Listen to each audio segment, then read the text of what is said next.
Welcome to Skippy to your video about the perfect tense, which is actually pretty perfect, at least when it comes to formation.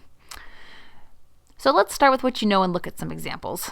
You know how to find the perfect stem already, which is you 1, 2, 3, third principal part, you drop the I. So your stem here is scripts. I would like you to go through and underline your perfect stem in all of these examples. Just for scripts, do that now.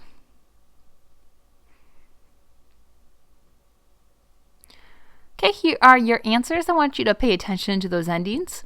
But next, we're going to go and we're going to look at rogo or paro too.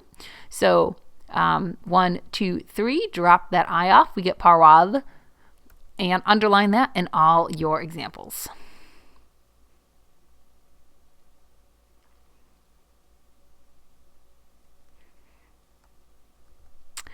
All right, here are the answers, and I want you to pay attention to those endings because we're about to talk about the formation of the perfect tense. So the formula, as you can probably figure out by looking at your examples, is the perfect stem plus some new endings, the perfect personal endings. Now you already know how to find the perfect stem. You drop the I of the third principal part. We learned that when we learn a verb dictionary entry video. And then the perfect personal endings, you can probably guess by going back and looking at your examples above. But the first person singular, or the I form, is just an I. The second person singular, the you form, is an isti. And then the he, she, or it form is it. The we form is imus. The you all form is, or y'all form is istis, and the they form is erant. Now, I know that these are new endings, but part of them should look pretty familiar. Not too much memorizing, because the T is you're used to seeing as a third person singular ending, along with the mus, tis, and nt. We just added more onto the front. Also, when you see the perfect stem, a lot of times you'll see V's, X's, U's, and S's. Just something to pay attention to and to look out for. V, X's, U's, and double S's tend to mean the word is perfect, but not always. But how do I translate the perfect tense? Well, you have 3 options. Option 1 is just to say I verbed. Option 2 is I did verb. And option 3 is I have verbed. We'll most often use option 1 because it's the most straightforward and it's the shortest to write. And even though option 1 or 2 and 3 are technically more correct, sometimes they can sound kind of clunky in English. And the difference between I threw the ball and I have thrown the ball, it's not that important. It doesn't make that big of a difference. Okay, let's practice some. So, perfect stem plus perfect endings, that's our formula. So we'll find the perfect stem. 1, 2, 3, drop the I, and we write feck in all of our boxes. And then we're going to go through and we're going to add those personal endings. So E, isti, it, imis, istis, and erant. Then it translates I made, you made, she made, etc. You could also translate it with option 2, which would be I did make, you did make, he did make, so on and so forth. Or even option 3, which would be I have made, you have made, it has made. Notice that we don't say it have made, we just change that to has. Also, we never said I maked because we don't say that. It sounds silly. We just automatically change it to I made. Okay.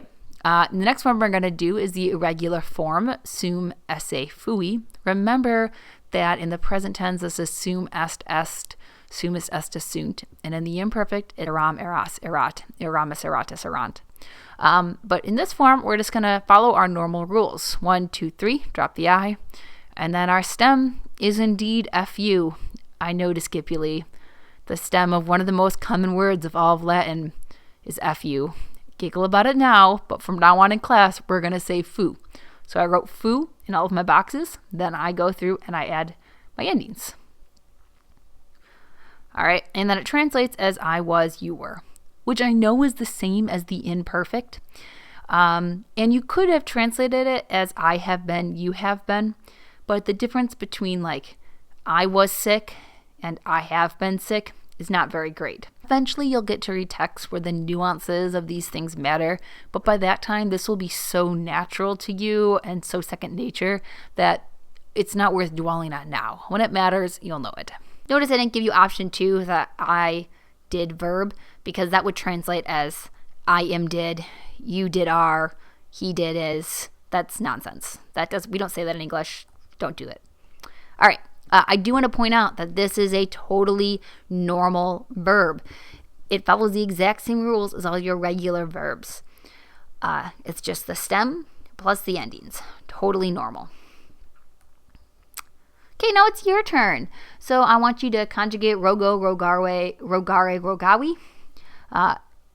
Pause and try conjugating. Look at your notes.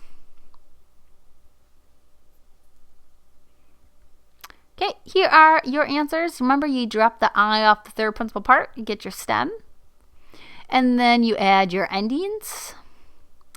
And then it translates as I asked, you asked, etc. But of course, have asked or did ask are also equally correct.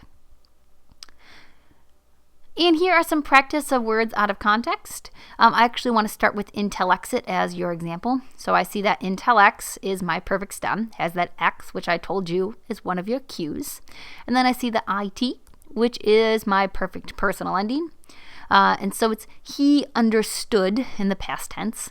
That IT tells me that it's he, and the perfect stem, it tells me that it's understood. Go ahead, try these now. Please note that these aren't all perfect, so they're different tenses that we have learned. So pause and practice.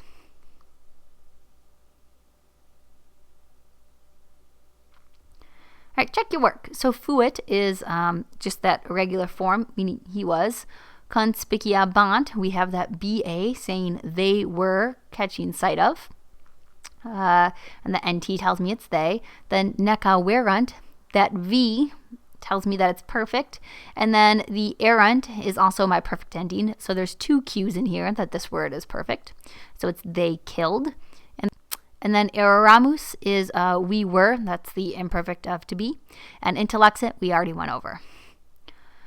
Okay, if you got your practice 100% correct, you're done after you take the quiz. See you soon. Some more practice for everybody else. Go ahead, pause the video, and try both of these right now.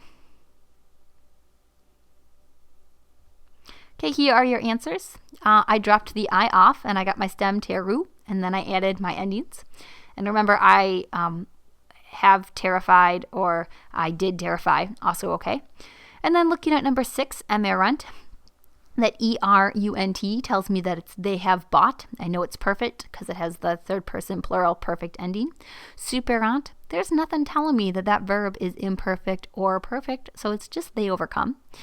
Fecisti, it's you made. We've got the fec stem and the isti ending, making it past tense. Again, we don't say you make it. That doesn't make sense, so that can't be an answer. Lacrimabat, that BA tells you it's was. And then processit on the perfect stem with those two S's, and the IT ending means he did proceed. All right, Skippy, you're done too after you take the quiz. See you soon.